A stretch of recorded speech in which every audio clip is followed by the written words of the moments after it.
70 kilo ഉള്ള ഈ ഫോട്ടോയിൽ കാണുന്ന ഞാൻ വെറും 2 മാസം കൊണ്ടാണ് 50 കിലോ ആയിട്ട് കുറഞ്ഞത്.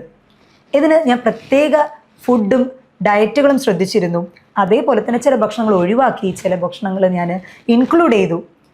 പലരും ഇന്ന് അമിതവണ്ണം കാരണം ബുദ്ധിമുട്ടുന്നവരാണ്. ഈ പൊന്നത്തടി അല്ലെങ്കിൽ അമിതവണ്ണം കാരണം നമുക്ക് ഇഷ്ടമുള്ള ഡ്രസ്സ് ധരിക്കാൻ പറ്റാത്ത അവസ്ഥ, അതല്ലെങ്കിൽ ഇത് വേറെ പല ജീവിതശൈലി രോഗങ്ങൾക്ക് കാരണമാകുന്നുണ്ട്.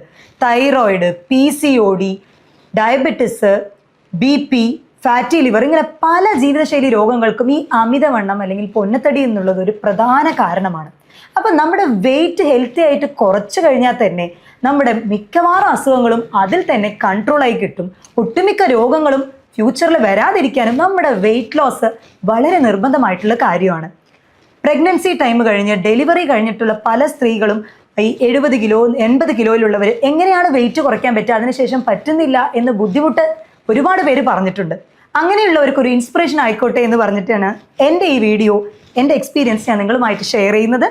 ഇത് നിങ്ങളുടെ doctor Jumana Haseen AG, doctor Jumana's homeo care, Vadakkencherry, Palakkad.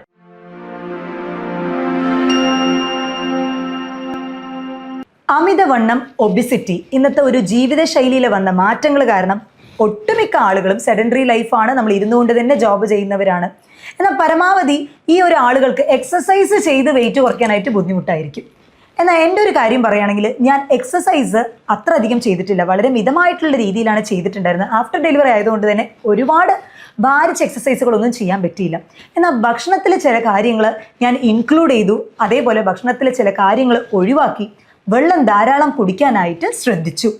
ഈ പൊന്നത്തടി അതേപോലെ ഒബിസിറ്റി എന്ന് പറയുന്നത് നമുക്കൊരു കോംപ്ലക്സ് ഉണ്ടാക്കുന്ന കാര്യം കൂടിയാണ്. കാരണം ആഫ്റ്റർ ഡെലിവറി പല സ്ത്രീകൾക്കും നമുക്ക് കണ്ണാടിയിൽ കണ്ടു കഴിയുമ്പോൾ തന്നെ നമുക്ക് നമ്മളെ തന്നെ ഒരു കോൺഫിഡൻസ് ഇല്ലാത്ത പോലെ, പഴയ ഡ്രസ്സുകളൊന്നും ഇടാൻ പറ്റുന്നില്ലല്ലോ, ഏജ്ഡ് ആയോ എന്നുള്ളൊരു കോൺഫിഡൻസ് ലോസ് ഒക്കെ എനിക്കുണ്ടായിരുന്നു.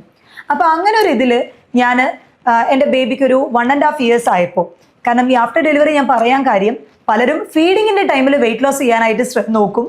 അത് അങ്ങനെ ചെയ്യരുത്, കാരണം അത് ബേബിയുടെ ആ ഒരു ഫീഡിങ്ങിനൊക്കെ തന്നെ എഫക്റ്റ് ചെയ്യും. അപ്പോൾ കുട്ടിക്ക് ആ നേരത്തുള്ള ഇമ്മ്യൂണിറ്റി എന്നുള്ളത് വളരെ ഇമ്പോർട്ടൻ്റ് ആണ്. അപ്പോൾ നിങ്ങൾക്ക് ആ ഒരു മുലപ്പാൽ കൊടുക്കുന്ന ടൈമിൽ ഒരിക്കലും നിങ്ങളത് ചെയ്യരുത്.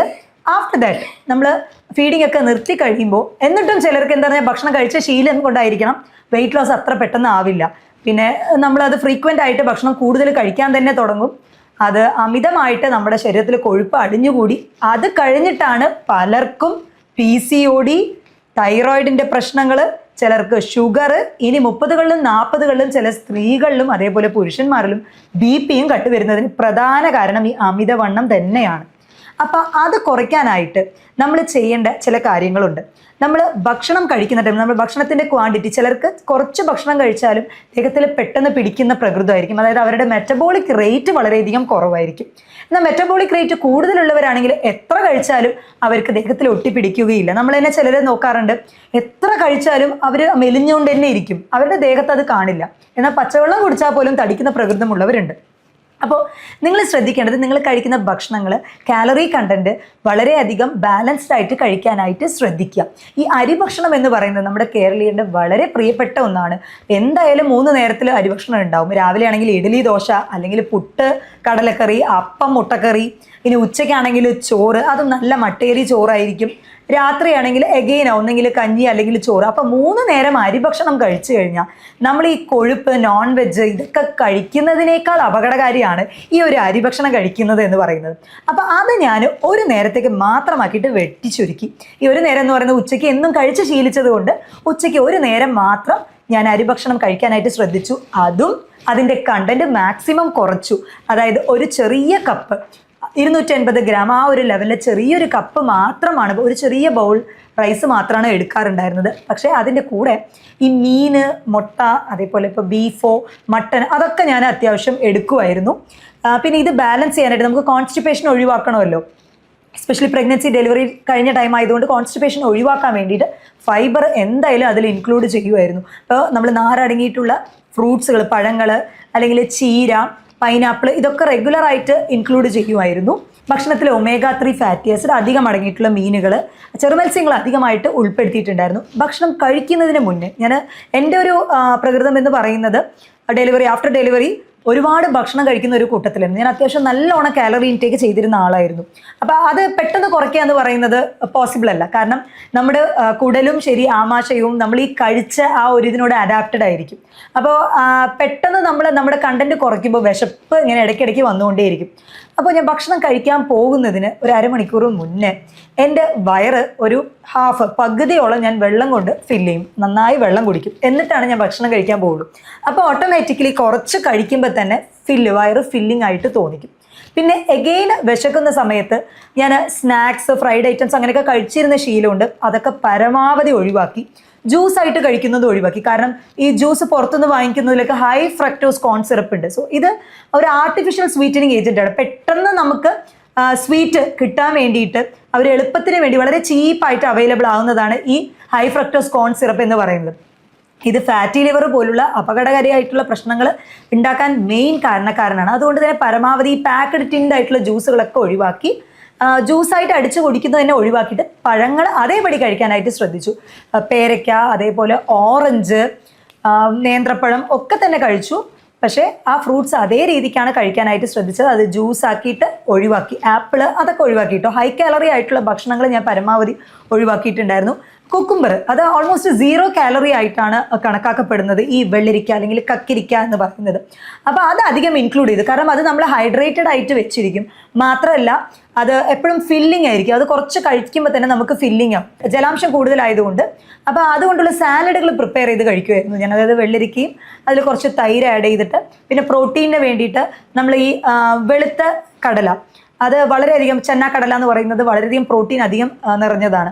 അപ്പോൾ അതും ഇൻക്ലൂഡ് ചെയ്തിട്ട് അങ്ങനെ ഒരു ബാലൻസ്ഡ് ആയിട്ട് ഇടയ്ക്ക് വിശക്കുന്ന ടൈമിൽ ഇങ്ങനെ ഒരു സാലഡ് കഴിക്കും. പിന്നെ ഡെലിവറി കഴിഞ്ഞ ടൈം ആയതുകൊണ്ട് തന്നെ എനിക്ക് ഒരുപാട് ഭാരിച്ച എക്സസൈസുകളൊന്നും ചെയ്യാൻ പറ്റിയില്ല. എന്നാൽ മിതമായിട്ട് ഞാൻ കിടന്നുകൊണ്ട് തന്നെ ചെറിയ ചെറിയ വർക്കൗട്ട്സ്, അതായത് അബ്ഡോമൻ, നമ്മൾ എന്ത് തന്നെ തടി ഫുള്ള് കുറഞ്ഞാലും ചിലപ്പോൾ വയറ് ചിലർക്ക് ചാടി തന്നെ ഇരിക്കും. അപ്പോൾ ആഫ്റ്റർ ഡെലിവറി വയറ് കുറയ്ക്കണമെന്ന് ആഗ്രഹിക്കുന്നവർ ചില എക്സസൈസുകൾ, ഇപ്പോൾ കിടന്നുകൊണ്ട് തന്നെ ഒരു കാല് മാത്രം സ്ട്രെയിറ്റ് ലെഗ് റൈസ് ചെയ്യുക, ഒരു 45 ഡിഗ്രി റൈസ് ചെയ്യുക, അങ്ങനെ ഒരു 5 കൗണ്ടിൽ വെച്ചാണ് സ്റ്റാർട്ട് ചെയ്യുക. കാരണം ഒരു എക്സസൈസും ചെയ്യാത്തവർ പെട്ടെന്ന് പോയി ഒരു ദിവസം ഓടുക, വാക്കിംഗ് ചെയ്യുക, അല്ലെങ്കിൽ ഭാരിച്ച എക്സസൈസുകളൊക്കെ ചെയ്ത് കഴിഞ്ഞാൽ അടുത്ത ദിവസം നമുക്ക് മസിൽ ക്രാംസ്, പിന്നെ ഒറ്റ ദിവസമേ കാണുള്ളൂ. പിന്നീട് നമുക്ക് ചെയ്യാൻ നല്ല ബുദ്ധിമുട്ടായിരിക്കും. അപ്പോൾ കുറച്ച് എപ്പോഴും സ്റ്റാർട്ട് ചെയ്ത് ഭയങ്കര സ്ലോ ആയിട്ട് തന്നെ സ്റ്റാർട്ട് ചെയ്യുക. അപ്പോൾ ഒരു 5 കൗണ്ട് ആയിട്ടാണ് ഞാൻ സ്റ്റാർട്ട് ചെയ്തത്. ഒരു 2-3 പ്രാവശ്യം, രാവിലെ ഒരു പ്രാവശ്യം, വൈകിട്ട് ഒരു പ്രാവശ്യം, അങ്ങനെയാണ് ചെയ്യാൻ തുടങ്ങിയത്.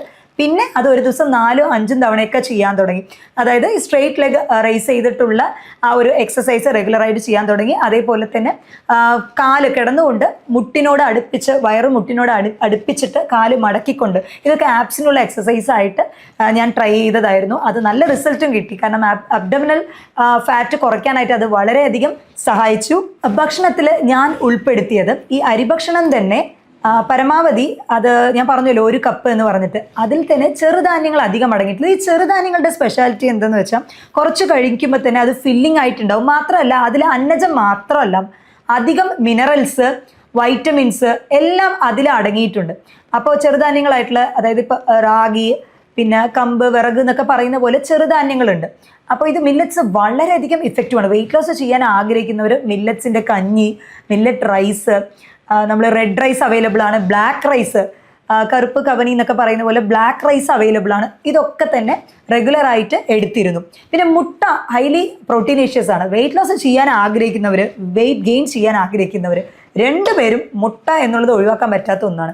ഇപ്പോൾ വെയിറ്റ് ലോസിന് നമുക്ക് മുട്ട ഒഴിച്ചുവിടാൻ പറ്റാത്ത ഒന്നാണ്. അപ്പോൾ ദിവസവും ഞാൻ ഒരു മുട്ട റെഗുലറായിട്ട് തന്നെ എടുത്തിരുന്നു. പിന്നെ ഞാൻ നേരത്തെ പറഞ്ഞ പോലെ ഹൈഡ്രേറ്റഡ് ആയിട്ട് വെച്ചിരിക്കുക. കാരണം നമ്മൾ പെട്ടെന്ന് ഭക്ഷണം കുറയ്ക്കുന്നത് കൊണ്ട് തന്നെ നമ്മുടെ എനർജി ലോ ആവാൻ സാധ്യതയുണ്ട്, നമ്മൾ വീക്കായിട്ട് ഫീൽ ചെയ്യാൻ സാധ്യതയുണ്ട്.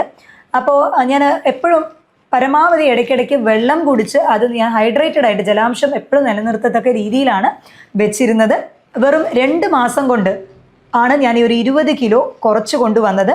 അത് 50 ആയിരുന്നു. ഇപ്പം എൻ്റെ കറൻ്റ്ലി ഉള്ള വെയിറ്റ് എന്ന് പറയുന്നത് 47 kg ആണ്. അപ്പം നമ്മളെപ്പോഴും ശ്രദ്ധിക്കേണ്ടത്, വെയിറ്റ് ലോസ് ചെയ്യാൻ ആഗ്രഹിക്കുന്നവർ BMI, ബോഡി മാസ് ഇൻഡെക്സ് മസ്റ്റായിട്ട് നമ്മൾ വന്നിട്ട് നോക്കണം. കാരണം ഇപ്പോൾ ഒരു 152 അല്ലെങ്കിൽ 162 സെൻറ്റിമീറ്റർ ഉള്ള ഒരാളാണെന്നുണ്ടെങ്കിൽ അവരുടെ ഒരു ആവറേജ് വെയിറ്റ് എന്ന് പറയുന്നത് 62 to 65, അതിൽ കൂടാനായിട്ട് പാടില്ല. അപ്പം 152 എൻ്റെ ഹൈറ്റ്. അപ്പോൾ എൻ്റെ BMI എന്ന് പറയുന്നത് ഒരു 50 കിലോ 52 വരെ വരാം. എന്നാൽ സ്റ്റിൽ ഞാനിപ്പോൾ നോർമൽ ഹെൽത്തി BMIയിലാണ് മെയിൻറ്റെയിൻ ചെയ്ത് വരുന്നത്, 47 കിലോ. അപ്പോൾ എൻ്റെ ഒരു പേഴ്സണൽ ആയിട്ടുള്ള എക്സ്പീരിയൻസ് ഇവിടെ ഞാൻ ഷെയർ ചെയ്യാനായിട്ടുള്ള കാര്യം, ഒട്ടുമിക്ക ആളുകളും വെയിറ്റ് ലോസ് ചെയ്യണം. ഇപ്പോൾ ജനുവരി 2026 തുടങ്ങിക്കഴിഞ്ഞപ്പോൾ റെസൊല്യൂഷൻ ആയിട്ട് തന്നെ ചിലർ വെയിറ്റ് ലോസ് ചെയ്യണമെന്ന് ആഗ്രഹിക്കും. 1-2 ദിവസം ട്രൈ ചെയ്യും, പിന്നെ അതങ്ങനെ വിടും. അല്ലെങ്കിൽ ഇനി ഒരുപാട് ഭാരിച്ച എക്സസൈസ് ഒക്കെ ചെയ്യണമല്ലോ, അതൊക്കെ പറ്റുമോ എന്നൊക്കെ വിചാരിക്കുന്നവരുണ്ട്. അപ്പോൾ അവർക്കൊക്കെ ഒരു ഇൻസ്പിറേഷൻ ആയിക്കോട്ടെ എന്ന് പറഞ്ഞിട്ട് തന്നെയാണ് ഞാൻ എൻ്റെ ഈ പേഴ്സണൽ ആയിട്ടുള്ള എക്സ്പീരിയൻസ് ഷെയർ ചെയ്യുന്നത്. എന്നെ കൊണ്ട് പറ്റുമെന്നുണ്ടെങ്കിൽ തീർച്ചയായിട്ടും നിങ്ങളെ കൊണ്ടും പറ്റും. അതിന് ചില പ്രത്യേക ഡയറ്റ് ഷെഡ്യൂൾസ് നമ്മൾ ഓരോരുത്തർക്കും അനുസരിച്ചാണ് അത് നമ്മൾ ഓൾട്ടർ ചെയ്യുക. കാരണം ഡയറ്റ് നമ്മൾ പറഞ്ഞു കൊടുക്കുമ്പോൾ, ഞാൻ എൻ്റെ പേഷ്യൻസിനാണെങ്കിൽ ഞാൻ പറഞ്ഞു കൊടുക്കുമ്പോൾ എല്ലാവർക്കും ഒരേ ഭക്ഷണം എന്നുള്ള രീതിയിലാണ്. ചിലർക്ക് അസിഡിറ്റി പ്രശ്നമുള്ളവരുണ്ടാകും. അപ്പോൾ അവർക്ക് നമ്മൾ ഈ വൈറ്റമിൻ സി അടങ്ങിയിട്ടുള്ളതോ അല്ലെങ്കിൽ ഓറഞ്ചുകൾ അധികം ഉൾപ്പെടുത്തുന്നതോ അല്ലെങ്കിൽ കടല, പയറുവർഗ്ഗങ്ങൾ പരമാവധി ഒഴിവാക്കിയിട്ട് വേറെ പ്രോട്ടീൻ വെച്ച് ബാലൻസ് ചെയ്യണം. അതേപോലെ പാലുൽപ്പന്നങ്ങൾ കഴിക്കുമ്പോൾ എന്തെങ്കിലും ബുദ്ധിമുട്ടുള്ളവർ വരുന്നവരുണ്ടാവും, ലാക്ടോസ് ഇൻടോളറൻസ്. അപ്പോൾ അങ്ങനെയുള്ളവരിൽ നമ്മൾ ഈ മിൽക്ക് ഷേക്കും കാര്യങ്ങളൊക്കെ പരമാവധി ഒഴിവാക്കണം. പാലിന് പകരം നമ്മൾ സോയാ മിൽക്ക് ഒരു സബ്സ്റ്റിറ്റ്യൂട്ട് ആയിട്ട് പറയാറുണ്ട്. ഇപ്പോൾ പനീർ കഴിക്കുമ്പോൾ ബുദ്ധിമുട്ടുള്ളവർക്ക് അതിന് പകരം വേറെ പ്രോട്ടീൻ സോഴ്സ്. അങ്ങനെ ഒരു ബാലൻസ്ഡ് ആയിട്ട്, എല്ലാവർക്കും ഒരേ ടൈപ്പ് നമുക്ക് പറ്റില്ല. ഓരോരുത്തരും ഇൻഡിവിജ്വൽ ആയിട്ട് എന്താണോ അവരുടെ ദേഹപ്രകൃതം അതിനനുസരിച്ചായിരിക്കും നമ്മൾ ഡയറ്റ് ഷെഡ്യൂൾ ചെയ്ത് കൊടുക്കുന്നത്. അപ്പോൾ എന്നെ പോലെ നിങ്ങൾക്കും നല്ല ഹെൽത്തി ആയിട്ട് വെയിറ്റ് ലോസ് ചെയ്യണമെന്ന് ആഗ്രഹമുണ്ട് എന്നുണ്ടെങ്കിൽ താഴെ തന്നിട്ടുള്ള ഈ വാട്സപ്പ് നമ്പറിൽ കോൺടാക്ട് ചെയ്യാം. മറ്റൊരു ഹെൽത്ത് ടോപ്പിക്കുമായിട്ട് വീണ്ടും കാണാം. ഇത് നിങ്ങളുടെ doctor Jumana Haseen AG, doctor Jumana's homeo care, Vadakkencherry, Palakkad.